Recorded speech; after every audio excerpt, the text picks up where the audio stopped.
Okay, welcome to week 2 of business law, and I am Richard Wright, your professor, and this is our first week that we're having our lectures in normal mode.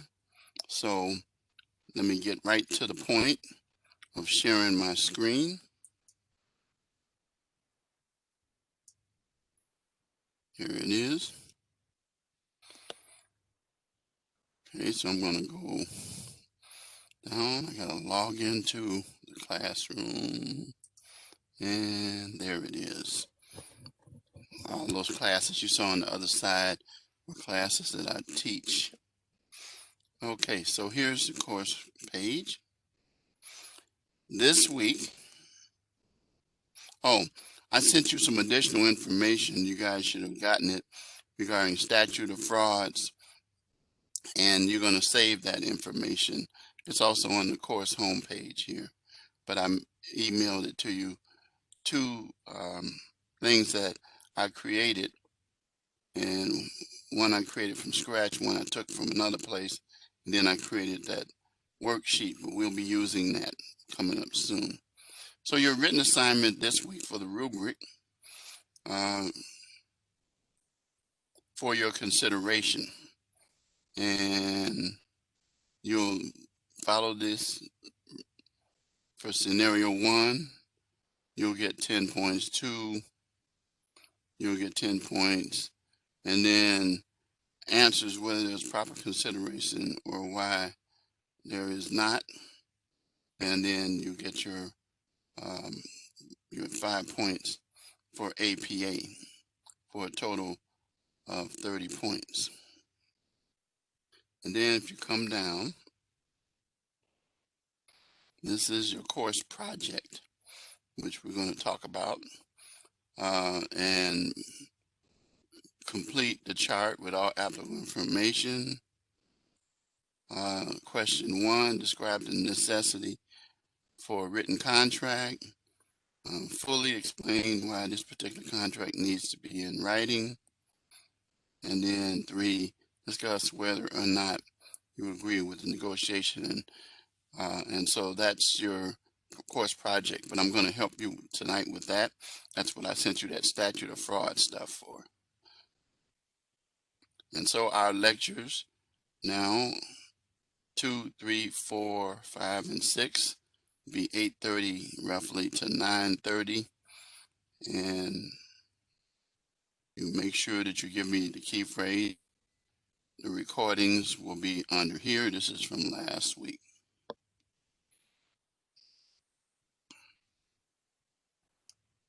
Okay.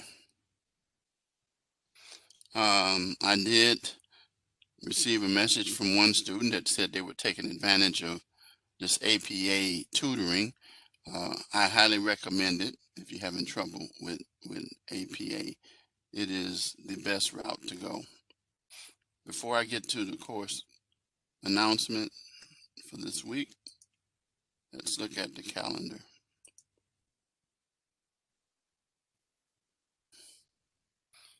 Okay, so you see that your reading assignment, chapters 4 and 5, and they're still trying to install stuff here. Okay. Anyway, I'll skip that out of there. There we go. And so this is your reading, chapters 4 and 5, and then we're going to deal with these areas here in Blackboard tonight. Then your initial post was due last night. Voidable contracts. I see many of you have started to do that. And then your live lecture, and then your reply post. Notice last week, as I told you, your initial posts are now Tuesdays, and your reply posts remain on Saturdays. Okay, so your first initial post was due yesterday, and then your reply post. And then your written assignments are due Sunday, of course. And then we're going to talk about your written assignment for your consideration. And we're going to talk about the course project and issues and worksheet. All right, so now let's go to the course homepage. And let's look at the announcement. So this week, we deal with the topic, contracts don't have to be scary. And chapters 4 and 5 of the textbook, you guys by now have a full PDF of the whole book for you as well that I sent you. And then we're going to talk about contract formation basics and flashcards. But we're also going to talk about the statute of frauds. And you'll understand why in a little bit. Then there are discussion posts. As I said, Tuesday, reply due Saturday. And finally, for your consideration, your written assignment and course project and worksheet. So, as I said, pay close attention to the rubrics, and you know about my motto and what that is all about now. Okay, so let's get right to week 2 in the assignments. So, for your consideration, you're going to deal with the module and the requirements of forming a contract. And one of the formation requirements is consideration, which we'll talk about tonight as well. And it is very important that you understand that in dealing with contracts, consideration is what you get for it. We call it the quid pro quo, what for what. You get something for doing something or providing something. And so what is your basis? So it could be money. It can also be services as well. And it gives some examples here. For example, this is something that you guys do. You pay your college tuition for an education. You benefit by receiving the educational services from the college, and the benefit by receiving your the college benefits from your money.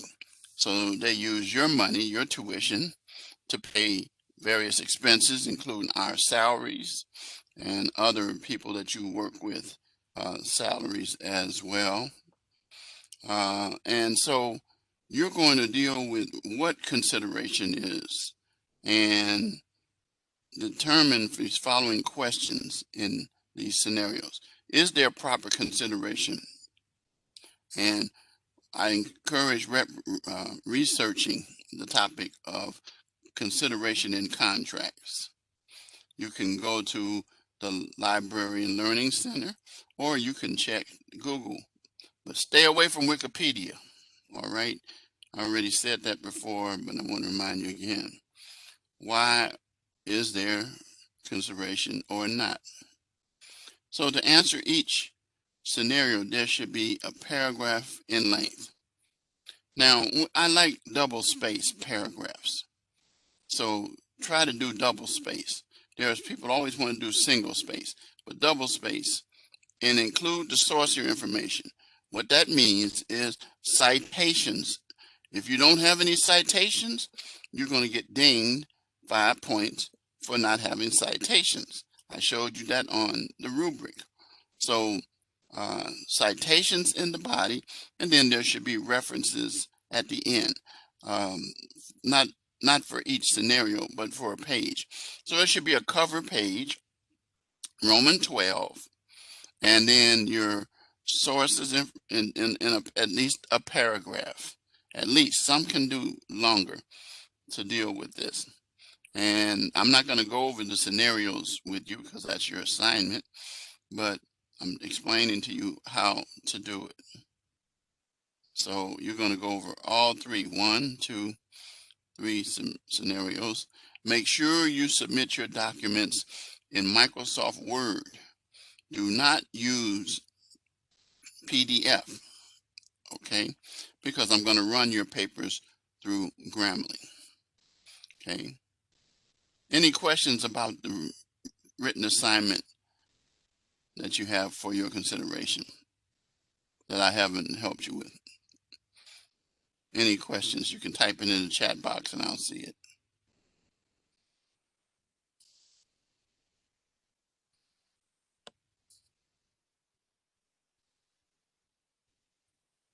Okay. No, actually not, because week one, I should have explained this to you last week. Week one, all assignments are due on Sundays. By Friday or Saturday, I will have all the assignments graded for that week. So they give us time to get it. Some students think that, boom, as soon as they submit it, that it's going to be graded. It doesn't work like that. So right now is just the middle of the day that you submitted. So you just submitted it 3 days ago. Okay, and that's how it works in every class. Sometimes we fall a little behind, but that's pretty much the rule of thumb. So I'll be grading that by the end of this week. Any other questions regarding this assignment? Okay. All right. So your voidable contracts. Contract is voidable, which means, well, I'm jumping ahead of myself, but basically a voidable contract is a contract that can be, a person can get out of. It's a type of contract that, based on the terms, that they can argue certain grounds like fraud, that the person was defrauded. There was a mistake, misrepresentation, lack of capacity. Lack of capacity can be the age of the individual. As you probably should know, minors cannot execute contracts legally. And then also a person who's high on drugs or alcohol, or not of sound mind, cannot. So argument could be at the time the person can say, hey, I signed this contract. I was not mentally capable. Or duress. Someone forced you to do it. And the rest usually involves a situation where what we call gun at head duress. What that means almost is that there has to be some imminent danger, not threats, but actual duress.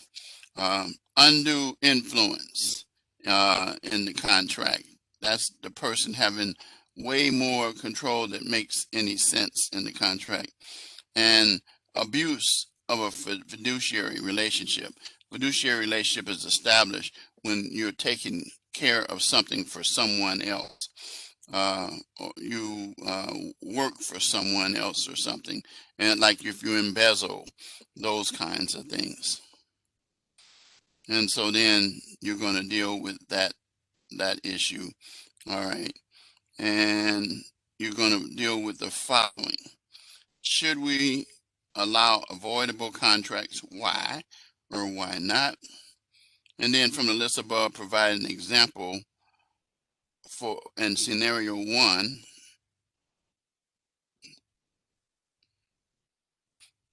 For one, not all of these grounds, just one. Some people want to do all of them. For example, here's a duress example. I was talking about that. Max tells Rhonda that he's kidnapped Rhonda's children if she does not enter into the contract. Rhonda signs it, but later wants to get out of it. This would be voidable based upon the duress, because there's imminent threat of that. Okay. Number 3, from the list above, add another reason you think should be grounds to make a contract voidable and explain why it would be a good addition. Okay, that's your discussion post. Then we'll talk about void and voidable contract. So now tonight with the project, you're going to start to build a contract. So you're going to use this scenario all the way through all of these facts. Okay. And the overview of the project for this course, you're going to be starting, we talked about this last week. And so for this week, you're going to start drafting the contract by filling in the worksheet that appears in the attachment below. You'll need to open the attachment and save it to your files, and then fill in the answers that follow on the chart. Okay, and here's the worksheet.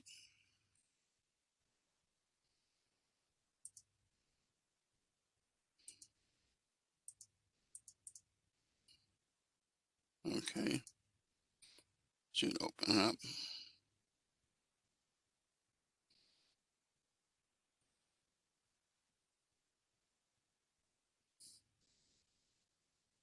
It didn't open up. Let's see what happened. Oh, duh, I have to click open. Okay, there we go. And then enable editing. And then what you're going to do is really simple. It's really simple. And you make sure you have a cover page for this. So then you'll fill in the information, the party names, the date, just all the information that they ask for. Now, very important that you understand, other than the items listed above, what else needs to be presented to make this a valid contract or written contract? We're going to talk about that. Why does this contract need to be in writing? I'm going to talk to you about the statute of frauds tonight, and you will determine which one of these it fits in. Reflecting upon negotiation at the restaurant, what would you have done differently? Would you have offered the lower price of $700? Why or why not? And you're going to explain that as well. Okay. That's your first assignment.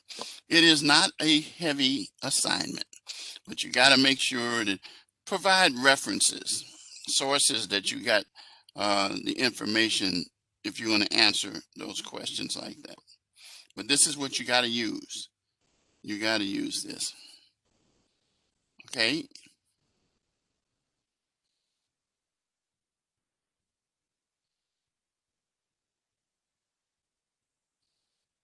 Any questions? Got it? It's pretty straightforward. It's not really that big a deal. It's not really that heavy to deal with there in terms of it. Okay. So now I can close this down. And then here you have what is left over there from that.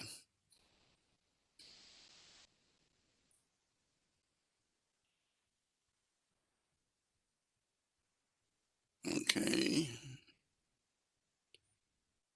I got to get rid of this one.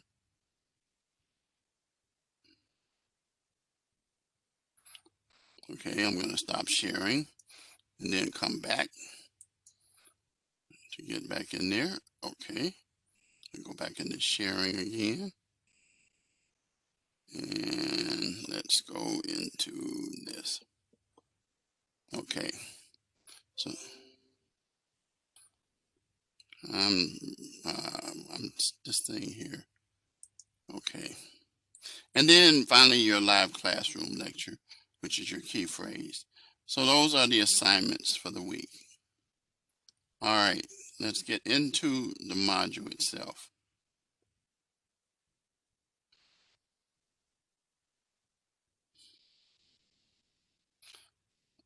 So contract formations.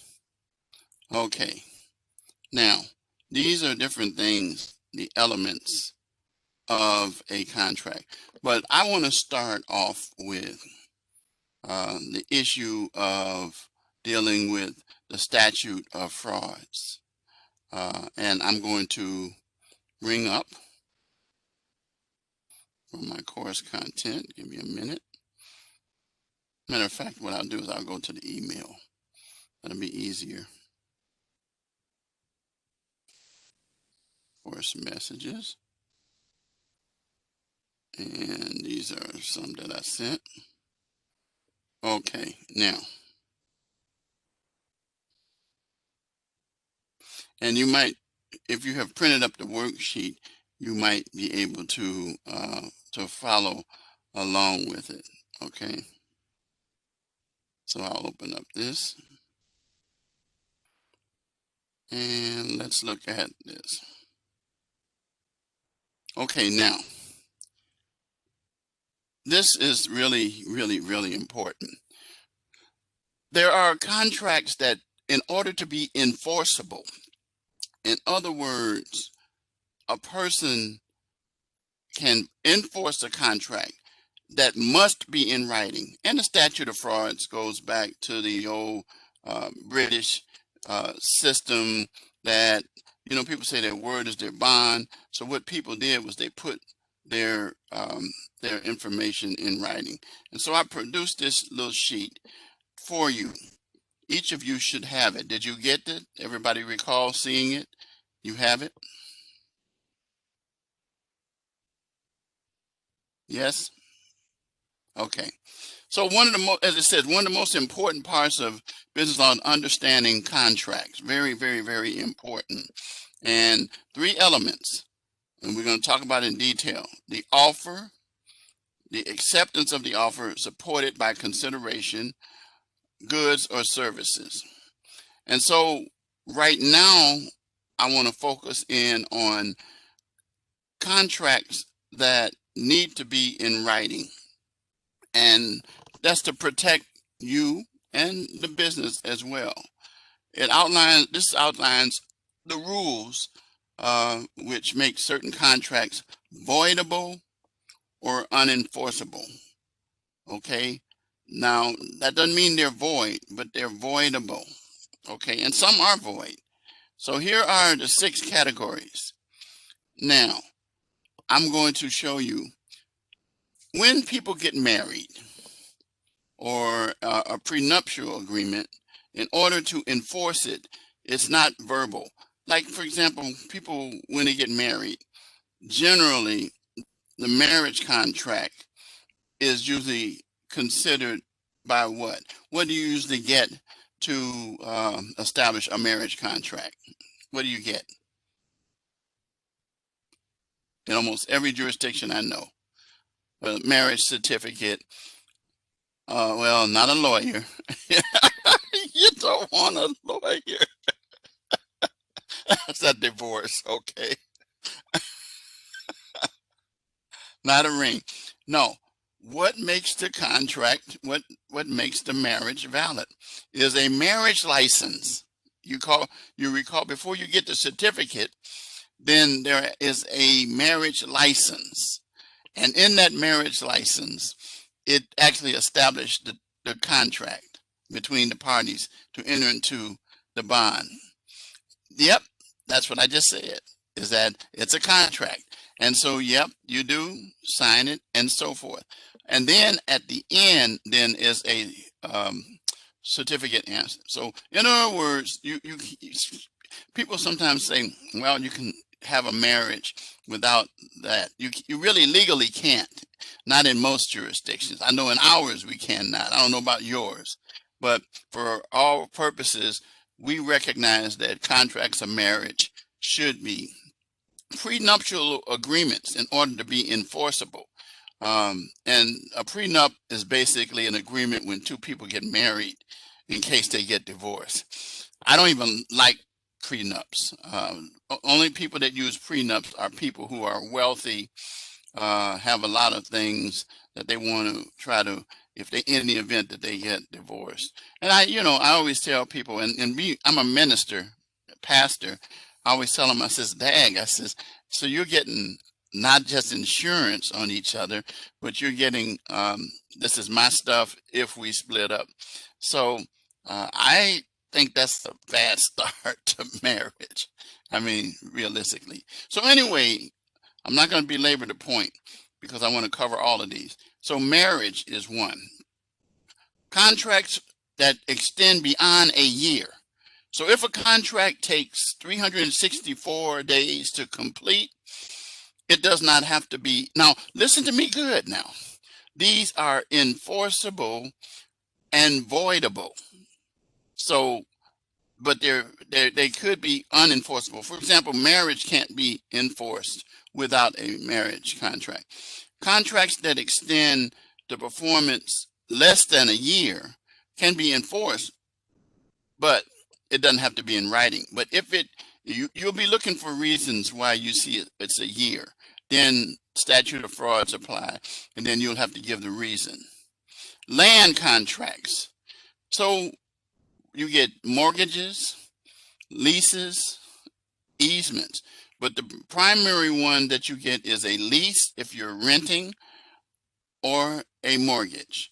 And in order to own property, the mortgage is generally recorded, but even before it's recorded, the mortgage itself places a lien on that particular property for the lender, okay, and notifies the public.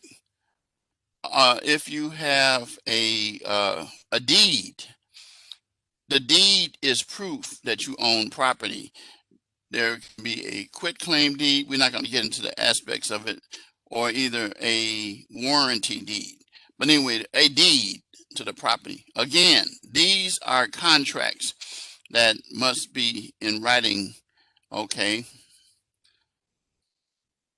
Now, this one is kind of tricky. The one with E, estates. Contracts where the executor or administrator of a decedent's estate agrees to answer for a debt. So where a person is an executor or an administrator over an estate, and they personally decide they would pay for a debt, in order for them to get their money back, it has to be a written document for the debt itself in order for them to get paid. It can't be that they just went and paid it. Okay? A lot of people get really messed up. They think that it has to be in writing, but if it doesn't have to. But if they want to get their money back and someone want to object to paying, it has to be in writing. Goods over 500, and the Uniform Commercial Code for 5,000, but don't worry about that. Concentrate on goods over 500.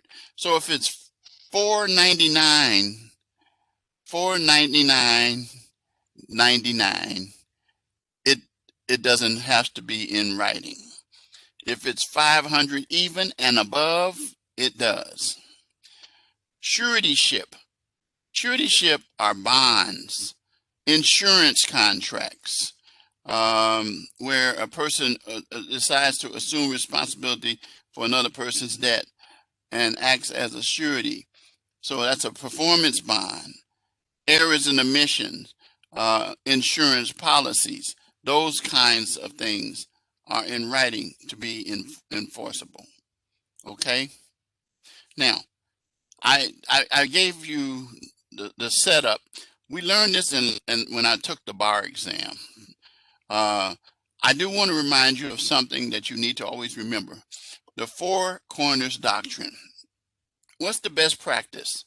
Even if the statute of frauds does not apply, put it in writing, because it is inevitably easier to prove a contract with a document where both parties have signed, okay, and it's a valid contract with all the other elements that we talked about.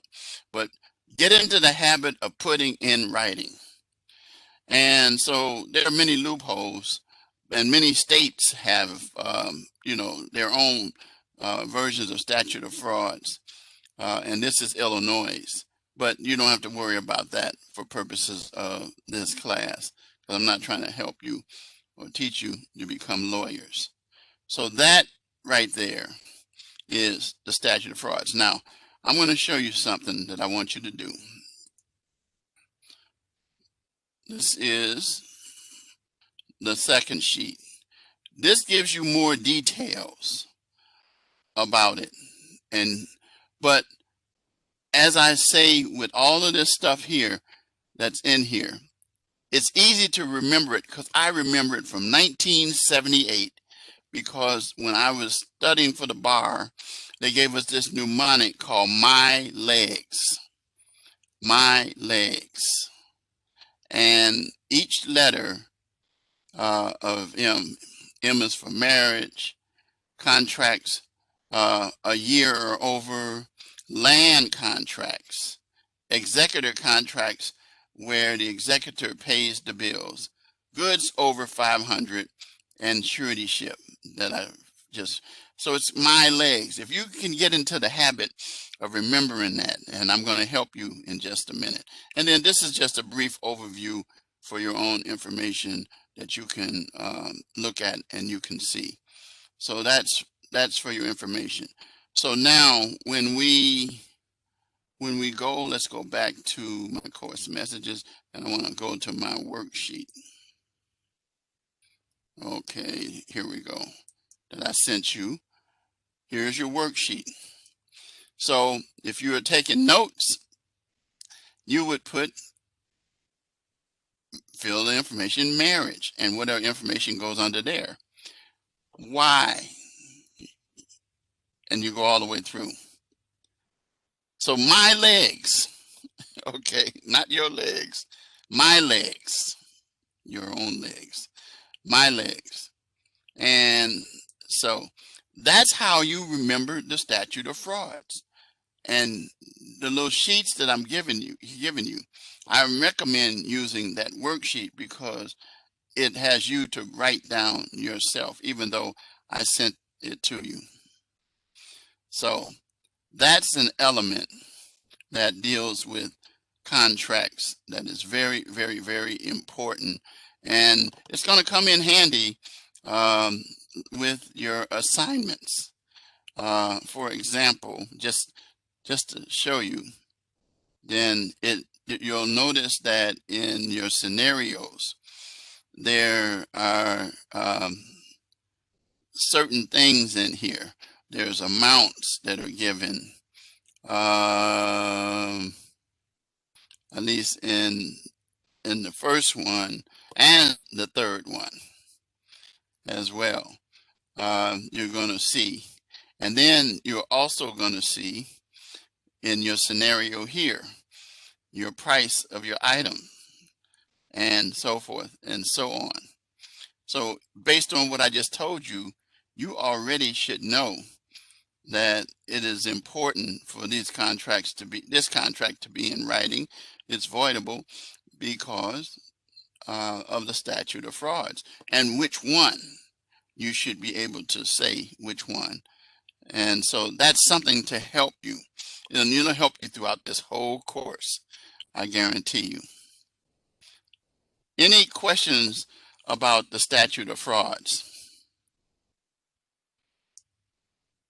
It goes deeper, and in your book it mentions it, but you know, I don't want you to get too deep. You can get overbearing. You can just, it can mess you up.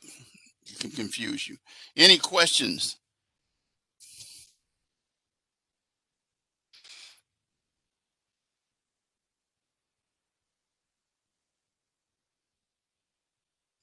No questions? No questions. Okay. When you got that sheet, now that I've discussed it with you, does that help you in terms of a guide to complete your assignments?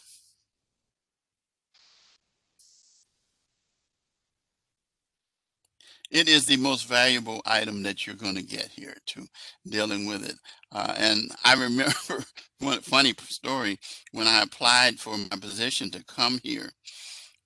They had us to do a teaching demonstration, and I had to do a lecture, and I used the statute of frauds in my lecture. Okay.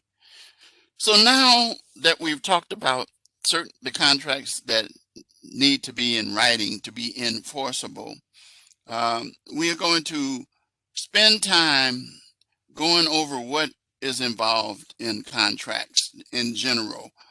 And to be enforceable, we deal with certain terms.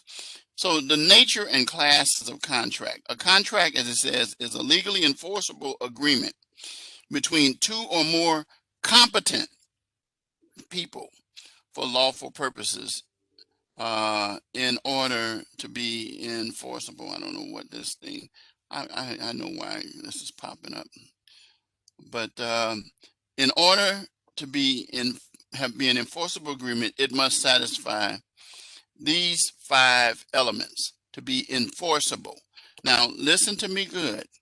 Enforceable means that the parties have the option to sometimes get out of the contract, but they don't have to. It's not on its face. There are some contracts that are illegal, and we're going to talk about those as time goes on. So it must be based on mutual agreement by the parties. Both parties must be competent.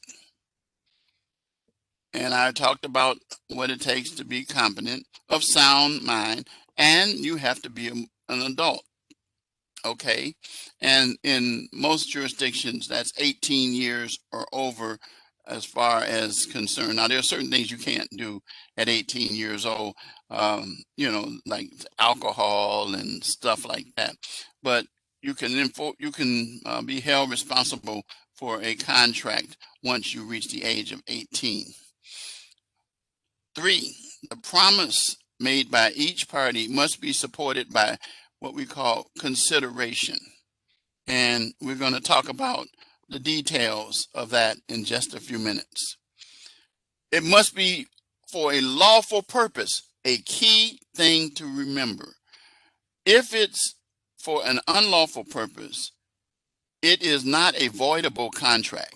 It is void, because we don't want people to have a determination where they want to violate the law.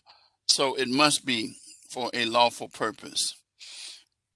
In some cases, it must be in writing. We just got through talking about that. So when I say that, now it puts some meat on it, because you say, oh yeah, I know, it's only MYLEGS. It's my legs. I'll be saying that so much in this class that you won't forget it. I mean, I like I said again, I learned it not in law school. I learned it when I took the bar to help us to pass the test. And I have a photographic memory. And so I still apply it to help my students. And then they started using it regularly in publications. Okay, so now some of the elements of a contract. There must be an offer, and you must accept that offer, or you can counter offer. But it doesn't become a contract until there is what we call a meeting of the minds. So what does that mean? Okay, I agree to sell you some widgets. They're a famous thing they like to use in law school and in business school, widgets. And I'm going to sell you 100 widgets for $1 a piece. So that's $100. You say, no, I don't want to, I'm not going to pay $1. I'm not going to pay $1 a piece for the widget. I'll pay 75 cents. And I have a choice to accept that counter offer or not. But let's say I say, okay, I'll accept the 75 as a seller, then it becomes a meeting of the mind because the minds have come together on that particular issue. And the whole thing about contracts is that the entire document needs to have a meeting of the minds. But I'm just giving you an example of how meeting of the mind, it literally means what it says, meeting of the minds of the party, or as some folk might say, the same page. Essentially, both parties need to be on the same page when they enter into a contract in order for it to be valid. It must satisfy these terms. It must be definite. It can't be speculative. It must be clear and definite. It must appear to be seriously intended and not a joke or something like that. And it must be communicated to the offeree. Now, anybody know who the offeree is?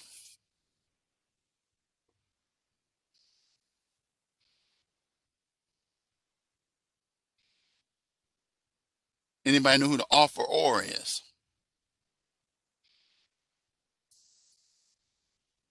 The person offering is the offeror. So the offeree is the person who is accepting the terms. It's just like you work, you have an employer and employee. When you see E, that's usually the person that's getting the benefit. The or is who is providing it. Remember it that way, you'll never go wrong. Like a lot of people get mixed up with the mortgagor and the mortgagee. I'm not the mortgagor, I'm the mortgagee in my mortgage because I pay it. The mortgage company is the mortgagor. So you got that? Everybody got that? Okay. This is really basic stuff. Excuse me. It's not hard at all. It can be hard but if you ever go to law school, it's not this easy. Trust me. As we engage in business dealings online, the concept of offer and acceptance can sometimes be muddled, and it involves a lot of settings. And then you can take a look at this on your own and you begin to see it. But I don't want to take you off into that. That's launching out into the deep right now. I want you to grab the basic concepts today.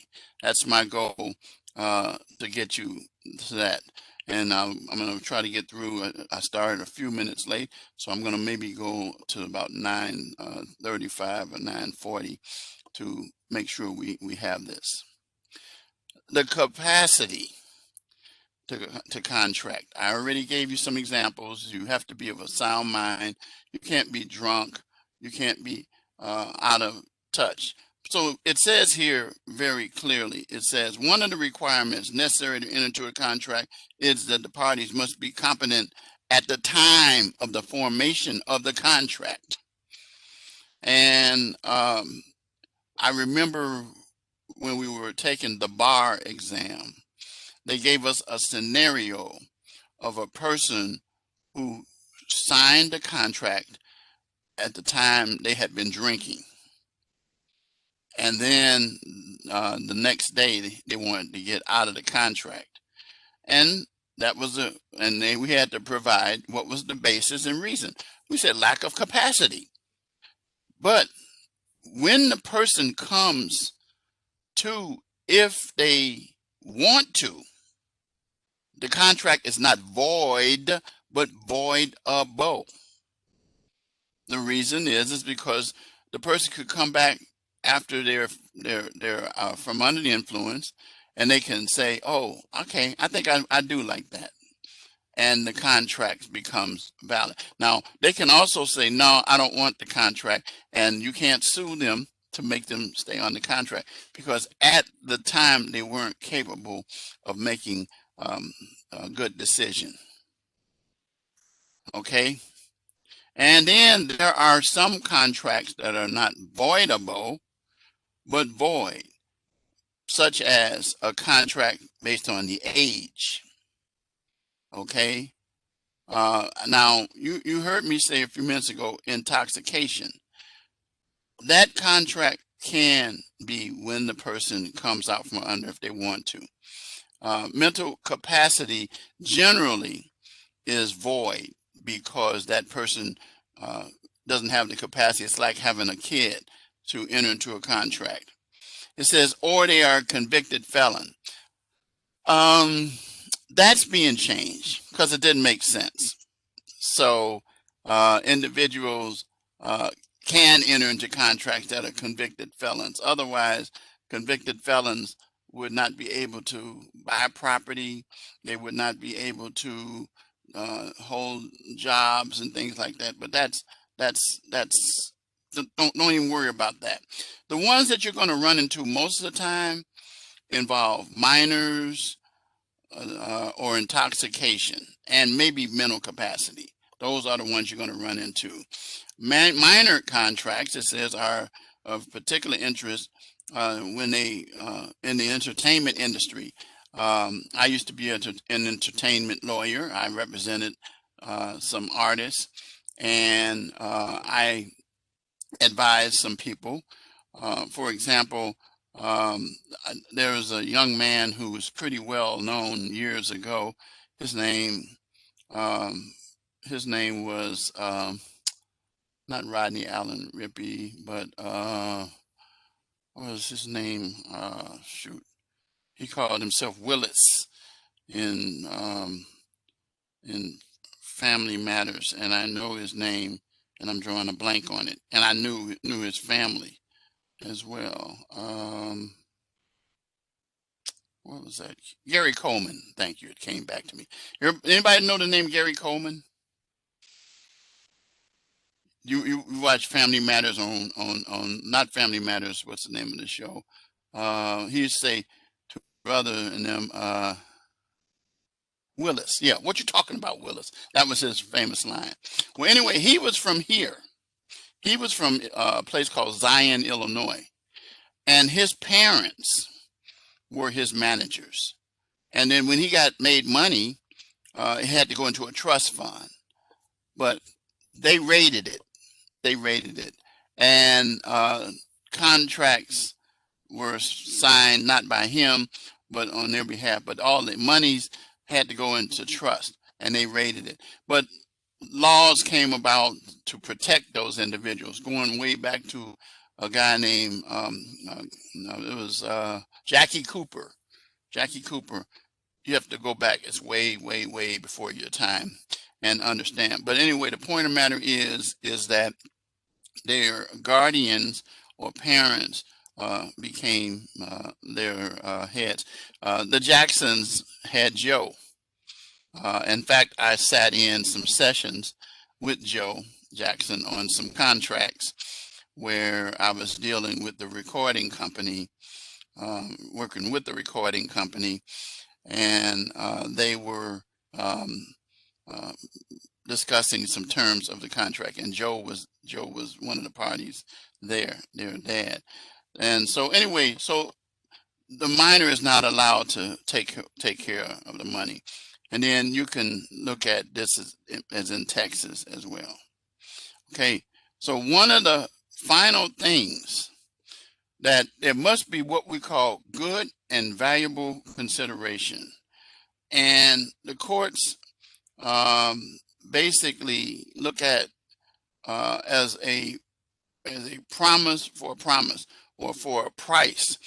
You'll find out generally the consideration in most contracts is given by the amount of money. It may be given for services.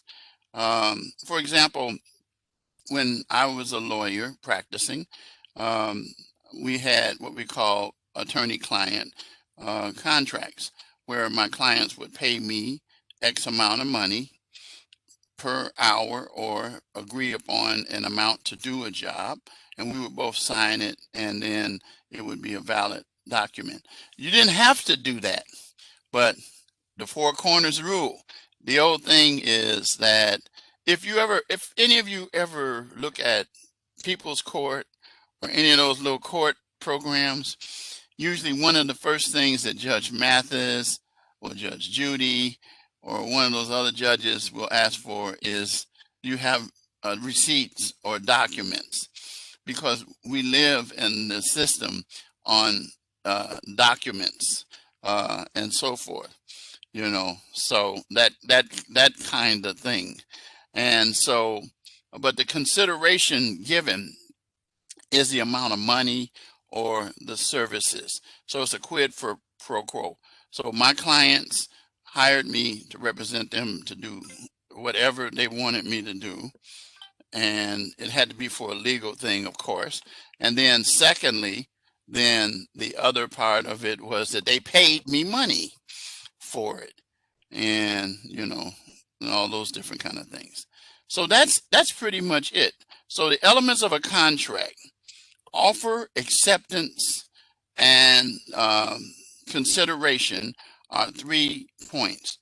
Now, in your readings, you'll see it laid out a little bit more in details, but I've kind of given you the way that you can even look at and begin to analyze even your assignments just based on the things I've shared with you.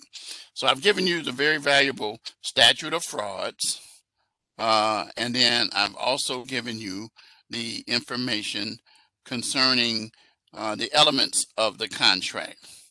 Now, anybody have any questions?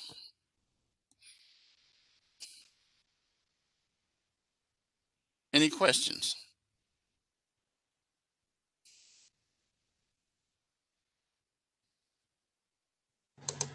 The only question I had was the addresses for the worksheet.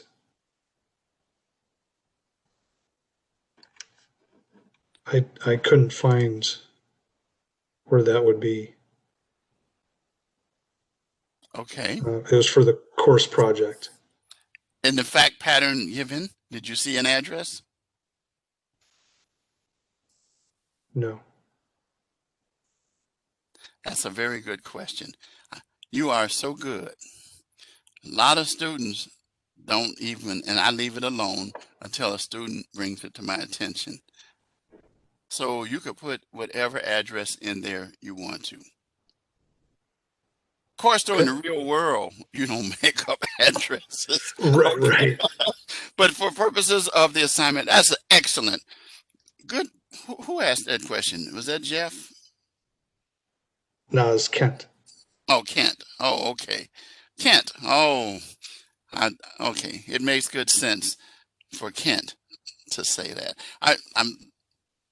That came from an old cigarette commercial when I was a kid. There was Kent cigarettes.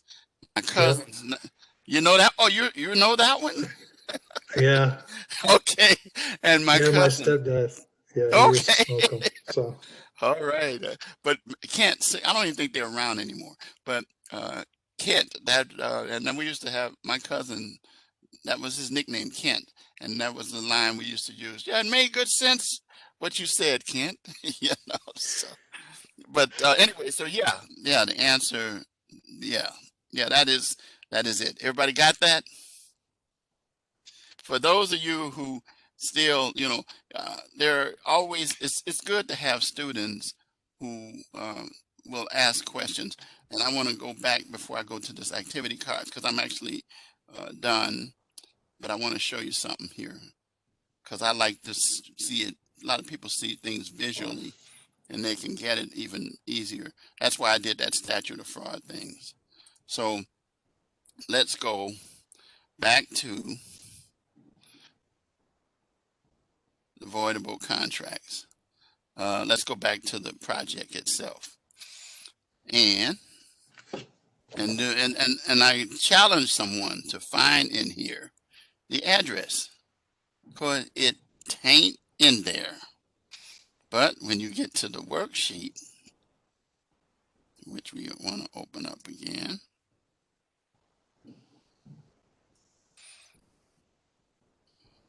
and go back to enable editing, it has the address of the parties. And you're right, So it could be Anywhere Boulevard, or those kind of things. But other information, and you know what? There are times when you deal with. I don't want to get heavily into it. There's what we call FOB, free on board, and stuff like that. You might even run across that in your textbook, but I don't want to jump you into that because as I was teaching business law when it used to be an 11-week course, and it was residentially before that, it used to scare my students. So I'm not going to do that. I don't want to do that to you. All right. So we ease into it. So yeah, you just fill in an address in here. Good call. Good call. Anything else?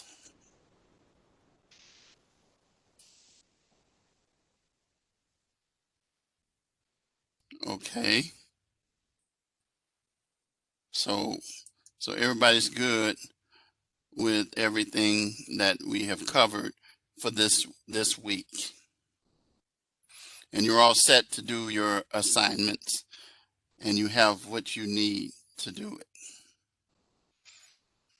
All right. That's the only thing you need. Okay, here's where I have fun with you guys. All right.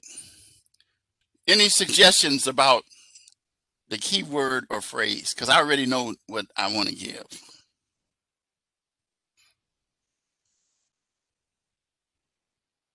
Take some guesses. Jeff, Kent, what do you think?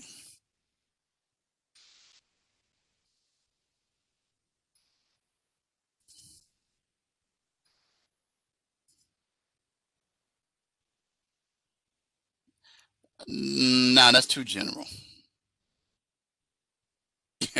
Hey, statute of frauds. That's it. Yay, you rebounded there. Yeah. Okay. Yes. Statute of frauds. That's it. Give it to me and you get your point. It's got to be, don't just give me statutes, don't just give me frauds, but statute of, and actually it should be S. So get used to that. Statute of frauds. If you look at your thing in your sheet, it will tell you, I think, I know I'm getting old, but let me check, but I'm almost sure that it says frauds.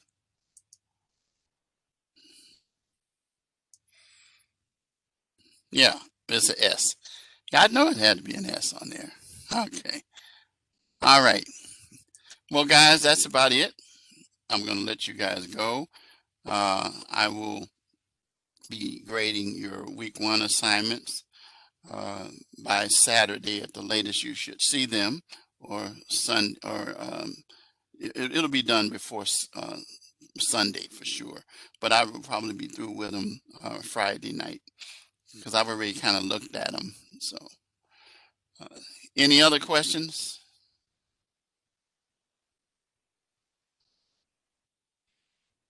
All right. Well, you guys stay safe. Enjoy your week.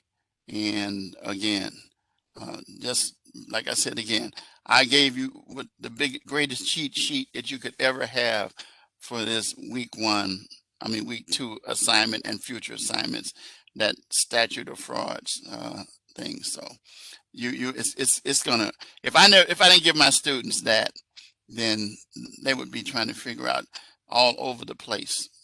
But M for marriage, Y for contracts a year, L for land contracts, E for executor contracts with executor pays the bills, goods over 500, and then S, suretyship. I can just rattle it off just like that. My legs. Okay, see you next week. Good night.